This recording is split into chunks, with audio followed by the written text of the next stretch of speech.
أنا مصطفى، وده بودكاست كلام بيزنس. كلام بيزنس هو بودكاست بيغطي جميع نواحي ريادة الأعمال، ويقدمه مصطفى أحمد، المؤسس لشركتي سويدي للاستشارات المالية وأوكتا هيدرا لخدمات تصميم المواقع.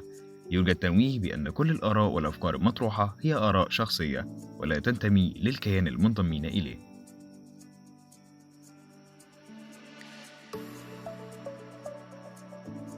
أهلا بكم في حلقة جديدة من بودكاست كلام بيزنس. النهاردة حلقتنا الأولى هنتكلم فيها عن الكريدت كارد، أو بمعنى بطاقة الائتمان. الكريدت كارد عبارة عن إيه؟ هي مبدئيا كده هي بدايتها إيه؟ هي ببساطة إن البنك مثلا بيحجز على مبلغ معين، زي مثلا إن هو 1000 جنيه. هنتكلم بمبدأ ال1000 جنيه.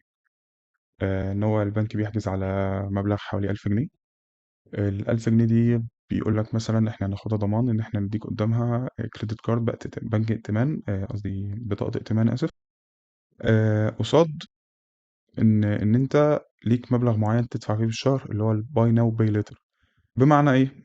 انا كبنك اهو، حد جالي عايز يفتح بطاقة ائتمان، بقول له تمام، انا هحجز على ال1000 جنيه اللي في حسابك البنكي، واطلع لك كريدت كارد اللي هي بطاقة الائتمان. مثلا مفتوح له ليميت 900 جنيه مثلا، او 1000 جنيه برضه. فاللي بيحصل اللي هو ايه بقى؟ إن أنا باشتري مثلًا مثلًا إن أنا دخلت محل بعد كده وقُلت له إيه، هاشتري بالcredit card. كل بنك بيحط حوالي مثلًا 55 يوم، دي فترة سماح إن أنت تدفع فلوس الcredit card من غير فوايد، يعني بدون فوايد كده. أنت بتحط بس الفلوس وبتدفع من غير فوايد على طول، تمام. ده أول نقطة.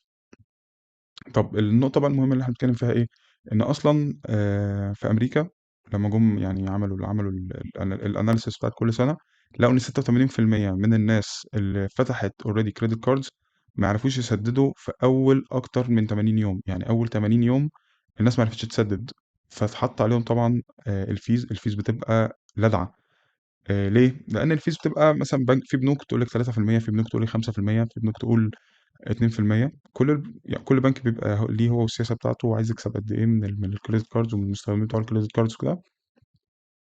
فكل بنك بيبقى ليه استعلاماته وبيبقى ليه استخداماته في الكريدت كارد، وكل فترة سماح قد إيه، بس هي بتبقى معظمها 55 يوم.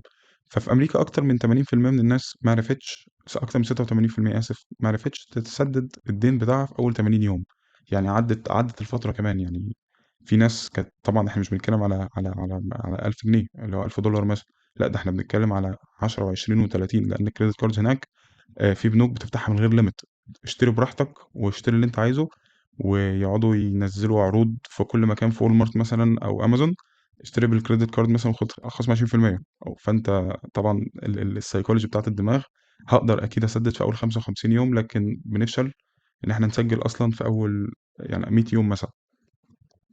وكمان لان في حاجه مهمه كمان يعني نسيت اقولها، او ما نسيتش، يعني هي جايه دلوقتي اهي. ان الفايده المتراكمه بسبب إن في تأخير في السداد بيبقى يومي، بمعنى كل يوم بيعدّي عليك بيتحط فايدة جديدة زيادة فوق الديون اللي عليك. بمعنى إيه؟ إحنا مثلًا النهارده هنتكلم على scale ال1000 بقى. ال$1000 دي إحنا دخلنا كنا عايزين نشتري جزمة مثلًا، فالجزمة دي ب$200 أو ب200 جنيه، اشتريناها. البنك بيبدأ يحاسب. طبعًا أنت لازم طبعًا نكون مكلمين البنك، نعرف فترة السماح قد إيه، والمفروض أصلًا قبل ما نطلّعها بيبقى في فترة سماح، ونعرف كل المعلومات دي قبل ما نطلّعها من الأساس يعني. من الأساس من قبل أي حاجة المفروض بنكون عارفين كل الكلام ده. فالبنك ببساطة بيقوم قايل لك إحنا النهارده في شهر 1 مثلًا، الشهر الجاي شهر 25، يوم 25 الشهر اللي بعده يبدأ من يومها نحاسبك على إيه، الفيز أو الفايدة اللي هتنزل لو ما سددتش الدين المخصص بالكريدت كارد أو ببطاقة الائتمان. طب كام؟ ما 3%، 5%، كل بنك على حسب السياسة بتاعته، على حسب قوانين الكريدت كارد بتاعته. دي رقم 1. رقم 2، إحنا كنا زي ما إحنا رجعنا بقى. فsay مثلًا إحنا اشترينا النهارده الكريدت كارد، اشترينا بيها مثلًا الجزمة اللي ب200 جنيه أو ب$200، دخلنا توكيل اشترينا بيها وإحنا عارفين إن في خصم مثلًا، فإحنا خدنا الخصم أو خدنا الpoints عليها عشان إيه، نستفيد بيها يعني. فسعادتك اشتريت الجزمة وتمام، وأنت بالنسبة لك في سيكولوجية الدماغ أنت ما دفعتش حاجة من جيبك، ده حاجة تدفعها بعدين، ادفع بعدين. فطبعًا الإنسان طماع، فيحصل بعد كده إن هو يخش محل تاني، حابب حاجة تانية، حابب يجيب تلفزيون مثلًا، هنفترض مثلًا التلفزيون ب500 جنيه مثلًا، اشترى التلفزيون فكده بقى عليه دين على الcredit card 700 جنيه، 200 بتوع الجزمة و500 بتوع الإيه، التلفزيون. وهكذا بقى. بس أنت ليك limit برضه، يعني أنت ليك limit آخر 1000 يعني تمام، بس إحنا هنتكلم مثلًا على إيه، إحنا بنتكلم على الscale بتاع ال1000، بس الموضوع بيبقى أكبر من كده بكتير يعني 100 و120 و200 بيبقى أرقام كبيرة جدًا يعني مش أرقام صغيرة كده.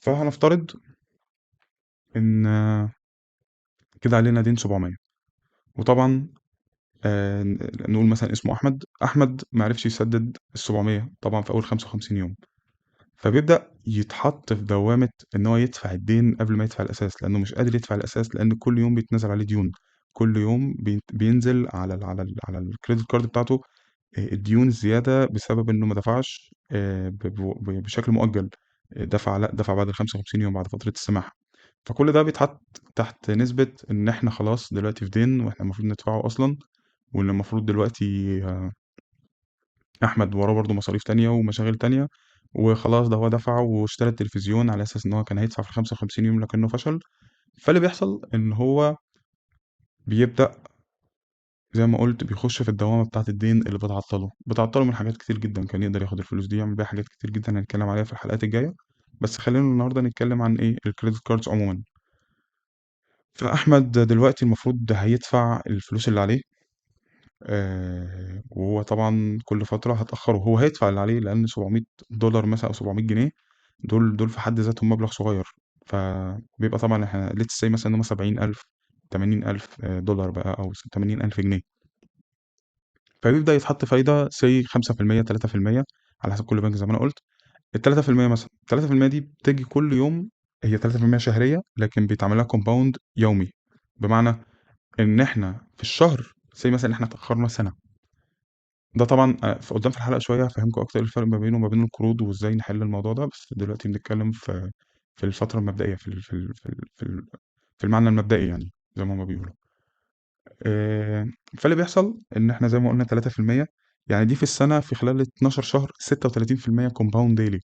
compound daily يعني كل يوم بيعدّي زي ما أنا قُلت وهاقوله تاني، كل يوم بيعدّي ده بيبقى يوم محسوب علينا في الدين في الزيادة، سواء في النقصان سواء في الزيادة، هو كل يوم محسوب علينا. طيب بييجي أحمد يقرر إن هو يبدأ يسِد في الدين من ناحية الإيه، الفوايد اللي بتتحط عليه، فأحمد طبعًا وراه مصاريف تانية، بس هو قرر إن هو مثلًا يحط من مرتبه مثلًا say كل شهر يدفع 50 جنيه، يدفع 10 جنيه، يدفع 20 جنيه، على حسب أحمد هيدفع كام. طبعًا هو هيدفعه في الآخر، بس بدل ما كان يقدر يشتري الحاجة دي من الأول ويصبر عليها شوية مثلًا، هو اشتراها بالcredit card وكان الحاجة اللي خَد عليها خصم هو already حَط على الفوايد وبسبب الفوايد اللي اتحطت عليه بسبب التأخير، هو already أصلًا حَط سعر الخصم اللي هو حاطّه بسبب إن هو اشترى بالcredit card من التلفزيون أبو 200 من الshoes أبو 200 اللي كان هيبقى ب300 هو already اشتراه ب350 بعد ما دفع الفوايد، والتلفزيون اللي كان واخد عليه بسبب الcredit card واخد عليه خصم بدل 700 خَده ب500 هو already دفع ال500 دفعهم 850 بسبب الفوايد اللي عليه. فlet's talk about بقى اللي إحنا إيه، هنتكلم في scale $10,000 أو $100,000 وده اللي بيبقى معظم البنوك يعني بتقوله، يعني بتقول البنك بيقول لك إحنا هنفتح لك 3 أضعاف الفلوس اللي أنت حاططها. let's say مثلًا أنت حاطط 10,000 جنيه، فالبنك بيقول لك إحنا هنحط لك 30,000 على الcredit card. طبعًا هو محتاج يستفيد منك فمش هيحط لك ال10,000 معظم البنوك تقول لك إحنا هنحط لك 30,000 40,000 وأنت تشتري براحتك، فإحنا هنقول مثلًا إن إحنا حطينا مفتوح لنا limit لغاية 100 وعملنا نفس الحركة وعملنا نفس الكلام ده، فده أول نقطة نتكلم فيها. تاني نقطة إزاي بطاقة الائتمان دي بتشتغل، يعني إزاي نطلّعها، إحنا زي ما أنا قُلت من شوية إن إحنا بنروح البنك والله أنا عايز أطلّع ومعظم الوقت البنك هو اللي بيكلّم، هو اللي بيتكلّم مع العميل حابب تفتح بطاقة ائتمان يقدّموا لك العروض، يقدّموا لك البونص اللي أنت ممكن تاخدها، يقدّموا لك النُقط، يقدّموا لك اللي هو الخصومات اللي ممكن تاخدها من المحلات المعيّنة زي مثلًا ماكدونالدز مثلًا شبه الكلام ده. يبدأ العميل يعني يتم إغراءه بالطرق اللي هي زي دي، فيبدأ يقتنع، يبدأ يقول لك ده أنا ممكن آخد الcredit card دي وأكيد يعني هاقدر أدفع وأكيد أقدر أدفع في خلال فترة السماح، ده أنا هاستفيد بحاجات، يبدأ يقنع نفسه سيكولوجيًا إن الفوايد بتاعة الcredit card إن أنا أصرف في مواد استهلاكية هتبقى أحسن بكتير جدًا، لإن هيبقى معايا نُقَط ومعايا خصم وأقدر أدفع بعدين، ومعايا 55 يوم وأقدر أدفع. فاللي بيحصل إن طبعًا ده ما بيحصلش، لإن الcredit card دي بالنسبة لك هي باب لجنة. أنت معاك 40.000 جنيه، 50.000 جنيه جنة أو 100.000 جنيه زي ما إحنا قُلنا، تقدر تعمل فيهم اللي أنت عايزه وتدفع بعدين. فكلمة تدفع بعدين هو مش مهتم يحصل إيه بعدين، مش مهتم ممكن كمان أسبوع هيبقى في إيه، بس هو مهتم إن هو يقدر يشتري الحاجة دي دلوقتي. يعني دماغه بتنسى تفكّر في النُص التاني، وبيفكّر في النُص الأول، اللي هو إن هو عايز يشتري الحاجة دلوقتي، وبينسى الfuture plan بتاعته، سواء هو كان هيدفع إزاي، هيجيب الفلوس دي منين. بس هو بالنسبة له مش مهم كل ده بالنسبة له. فده اللي بيحصل. هي ليه خطر؟ لإن إحنا زي ما إحنا قُلنا إن فايدة ده إحنا بنتكلّم في الموضوع التالت دلوقتي، هي ليه خطر. ببساطة زي ما أنا قُلت، إحنا دلوقتي بنتكلّم إن في فايدة شهرية compound daily، يعني بيتم يعني بتتراكم عليك يوميًا. كل يوم بيعدّي بيبقى في إيه، زي ما إحنا قُلنا فايدة 3% أو 5%. 5% في ال12 شهر ده معناها حوالي 60%. تمام، و3% معناها 36%. يعني إحنا دلوقتي أنا باتكلّم مثلًا على نسبة الفوايد في مصر على القرض مثلًا ما تتعدّاش ال18% دلوقتي، أو ما تتعدّاش ال17%. هي تقريبًا 17%. آآ، فإحنا بنتكلم دلوقتي إن أنت معاك credit card، نسبة الفايدة بتاعتها سنويًا 6 أضعاف أو 4 أضعاف نسبة الفايدة بتاعة القرض.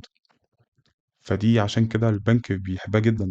البنك أصلًا بيبقى حلو بالنسبة له أوي إن هو يطلّع credit cards لكل الclients اللي عنده، لأن كل ده بالنسبة له فايدة. ليه؟ ده ينقلنا للنقطة الخامسة، آسف الرابعة، ألا وهي إن إزاي البنك بيستفيد منّك. ببساطة البنك بيستفيد، كل استفادات البنك بتبقى من الفوايد أو المصاريف الإدارية اللي بيحطّها لك على أي معاملة بتعملها عنده. بمعنى فوايد كارد personal loan، أو مثلًا كارد استثماري، كارد عقارات mortgage.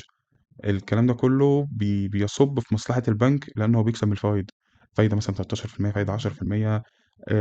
اشتري دلوقتي وادفع بعدين بفايدة مثلًا 5% لو اتأخّرت. وهو عارف وهو عارف إن الclient هيتأخّر. هو عارف إن الصاحب اللي معاه الcredit card ده هيتأخّر. ليه؟ لإنه هيراكم نَفْسه، هيدفع هنا وهنا وهنا وهنا، يبدأ يراكم نَفْسه. لإن الإنسان أصلًا في الأصل هو بيحب الإتاحة. تحب الحاجة تبقى متاحة قدّامك دايمًا، تحب الحاجة تبقى موجودة معاك دايمًا. ما تفكّرش هتدفعها إمتى، بس أنت تحب إن الحاجة تكون متاحة معاك وجنبك في أي وقت كان. هتدفعها إزاي أنت ما تعرفش، بس أنت حابب تكون الحاجة معاك دلوقتي. فده البنك بيستفيد منّه. طبعًا الاستفادة مش بتبقى قليلة جدًا. أنا باتكلّم إن إحنا في السنة في ناس بتتأخّر بالسنين عشان تدفع الcredit card. في ناس بتتداين تقريبًا يعني فوايد القرض زي ما أنا باقول، هي فوايد الcredit card 4 أضعاف فوايد القرض. فإحنا بنتكلّم دلوقتي في أقل واجب إن إحنا ندفع مثلًا، نقول مثلًا 30% مثلًا، لو بنك حنيّن بقى كده ومدّينا مثلًا فايدة 2.5%، هندفع مثلًا أكتر من 30%. فأنا باتكلّم دلوقتي اللي إحنا ليه دخلنا بقى الفترة دي كلّها، عشان إحنا أصلًا قبلناها من الأول. ده كان النقطة الرابعة. ننقل بقى للنقطة الخامسة، فوايدها. فوايد بقى أكيد ليها فوايد، الcredit cards أكيد ليها فوايد جدًا، وممكن نستخدمها كلّها، ودايمًا هنعرف نوصل للاستفادة منها. مبدئيًا هو الاستفادة بتاعة الcredit cards بتاعتها إن إحنا قبل أي حاجة إن إحنا المفروض ندفع في أول 55 يوم. بمعنى إيه؟ البنك بيتيح لك زي ما أنا قُلت فترة سداد بدون أي فوايد وبدون أي مصاريف أول 55 يوم. ممكن ندفع مثلًا الدين اللي علينا، ممكن نحُط حاجة ونشيل حاجة، تبقى إن إحنا عارفين إن إحنا مثلًا كمان أسبوع أو كمان أسبوعين أو كمان شهر في فلوس جاية لنا معيّنة هندفع بيها الdebt اللي علينا على الcredit card. إزاي بقى نقدر نستخدم ده في صالحنا؟ أولًا زي ما أنا قُلت الcredit card ليها مميزات كتيرة جدًا، أهمها إن إحنا نقدر نكسب منها points معيّنة من بنوك من أماكن معيّنة، vendors معيّنين أو merchants معيّنين عاملين عقد مع البنك، إن أنت لو اشتريت منهم يدّوك نُقَط على حسابك، يدّوك خصم زيادة، يدّوك مثلًا ممكن bonus زيادة على الحاجة. بيبقى كل vendor وكل واحد ليه العرض بتاعه مع البنك. دي حاجة جميلة جدًا، يعني إحنا ممكن نستخدمها في حاجات كتير. كمان حاجة ودي ممكن نتكلم عليها في حلقة بعدين، ممكن حلقة مثلًا كمان أسبوعين أو حاجة، لإن الأسبوع الجاي فيه موضوع مهم جدًا برضه المفروض نتكلم عليه. ممكن نستخدمها في القرارات الاستثمارية، إن إحنا نشتري حاجة مش استهلاكية، لأ استثمارية. كمثال مثلًا ممكن في ناس في أمريكا مثلًا دلوقتي فتحوا إن الcredit card ممكن تشتري بيها بيوت، ممكن تشتري بيها بيت وتدفع عن طريق الإيجار، إن أنت تدفع بدل ما تاخد loan مثلًا، لأن الloans هناك أصعب شوية إن أنت تاخدها، أسهل يعني الcredit card أسهل بكتير، وتدفع في ال55 يوم، سواء مثلًا يعني هادّيكم مثال، إن إحنا في مثلًا كمان أسبوع أنا عارف إن، أو كمان شهر، أنا عارف إن أنا جاي لي مثلًا $1,000,000، وأنا قدّامي حالًا شقة أو بيت المفروض أدفع له down payment أو مُقدَّم $150,000. فإحنا ممكن لو هنستخدم الcredit card صح، إن إحنا ممكن ندفع بالcredit card ال150,000 جنيه أو $150,000 كمُقدَّم، وإحنا عارفين إن كمان شهر أو كمان 3 أسابيع مثلًا أنا عايز ألحق البيت، لإن دي فرصة بالنسبة لي، وأنا عارف إنها فرصة استثمارية. فممكن أدفع بالcredit card المُقدَّم، ولمّا ييجي لي الفلوس بتاعة البيت اللي أنا عارف إن أنا ممكن أدفع منها على الأقل، أدفع فلوس الcredit card وأدفع مثلًا شوية من أقساط البيت، مثلًا كمان أسبوع مثلًا جاي لي نُص مليون جنيه أو جاي لي 1,000,000 جنيه زي ما أنا قُلت، كمان شهر مثلًا. فأنا عارف إن في فترة السماح بتاعتي في خلال ال55 يوم، أنا أقدر أدفع للبنك ال150,000 جنيه اللي أنا دفعتهم عن طريق الcredit card لمُقدَّم البيت، وبالباقي أقدر أكمّل البيت اللي أنا حجزته لإن لقيته فرصة كويسة.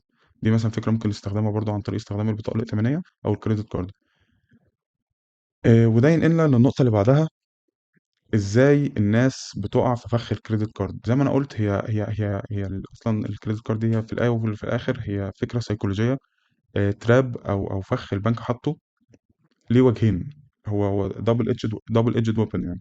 هو ليه وجهين من ناحيتين، إن إحنا ممكن نستخدمه ضدنا وصالحنا.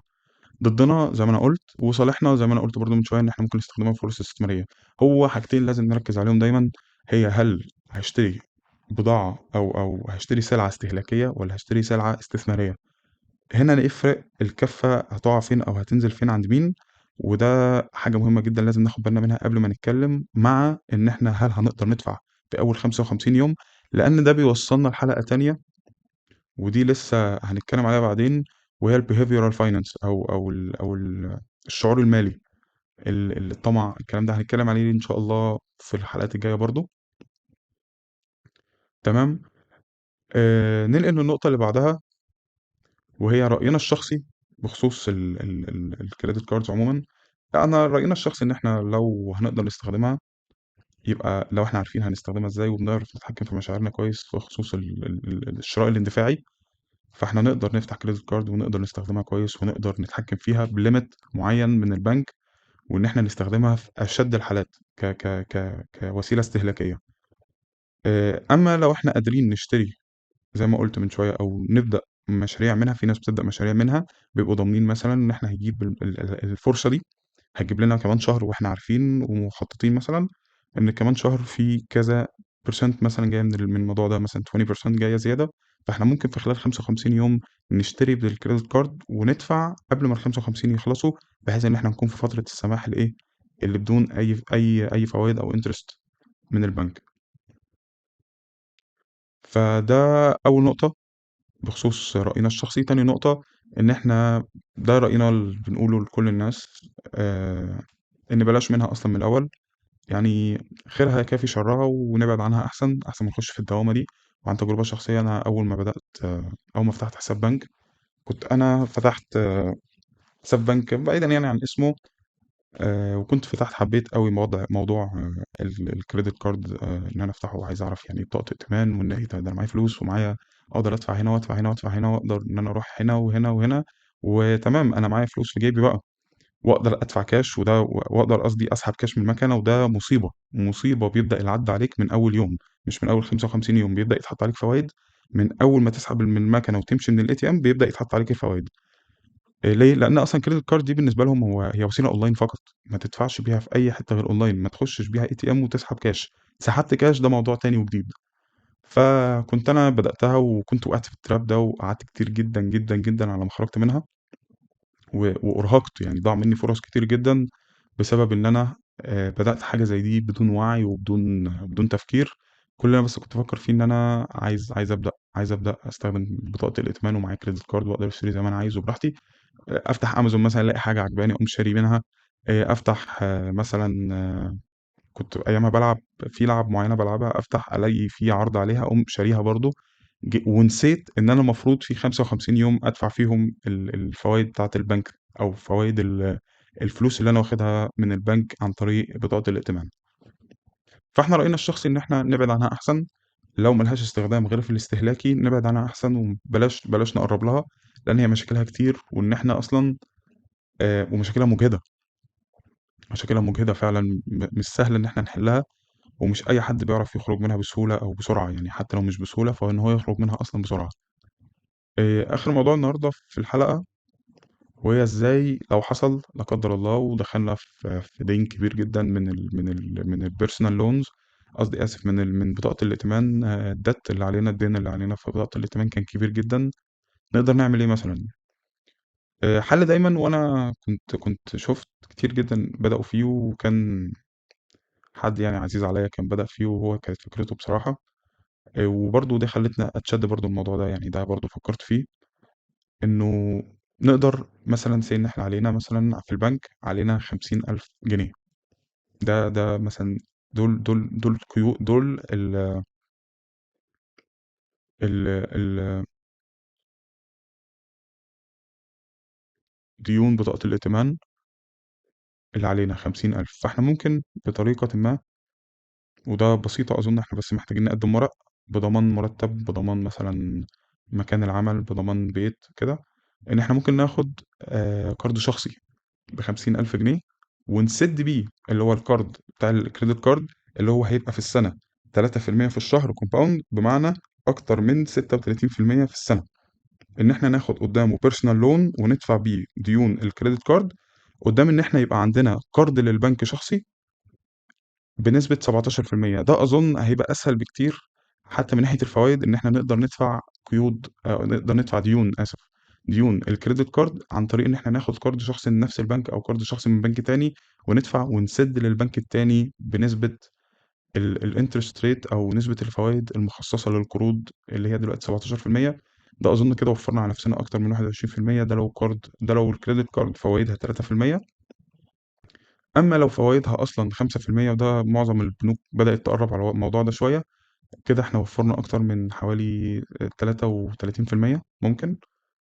33%. فإحنا كده وفّرنا على نفسنا كمية ديون جبارة كانت هتتحط على ال50,000 ما كناش هنقدر ندفعها. ليه؟ لإن إحنا أصلًا لو كان معانا ال50,000 من الأول كنا دفعناها مرّة واحدة، بس إحنا عشان كل شهر بنحُط، فلو لاحظت هتلاقي ال50,000 5% في الشهر، 5% في الشهر، ده معناها حوالي مثلًا let's say X ده مثلًا اللي هو كان هيبقى مثلًا 2500.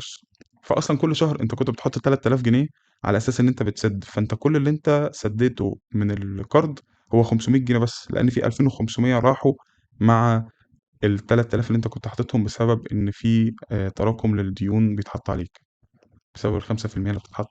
فإحنا ممكن ناخد ال2500 دول مع القرض الشخصي اللي إحنا خدناهم، ونقدر ندفع براحتنا، وهيبقى أسهل لنا بكتير جدًا، أسهل من لمّا نروح للcredit card والفخ بتاعها. شكرًا إن أنتم سمعتوا حلقة النهارده. حلقة النهارده كانت بسيطة شوية ممكن، عشان هي أول حلقة وكده، فمش عايزين نبدأ في المواضيع التقيلة في الأول كده على طول. حابين بس ننوّه إن دي برضه دي مجرد آراء شخصية. حضرتك لو حابب تدفع بcredit card ممكن تدفع، ده آرائنا الشخصية، ودي برضه نصيحتنا اللي إحنا ممكن نقدّمها، إن إحنا نبعد أكتر عن الcredit card. الحلقة الجاية إن شاء الله ممكن نتكلم فيها عن موضوع مهم جدًا هنعرفه برضه قريب. آآ شكرًا إن أنتم سمعتوا الحلقة لغاية دلوقتي، شكرًا تاني، ونشوفكم الحلقة الجاية إن شاء الله.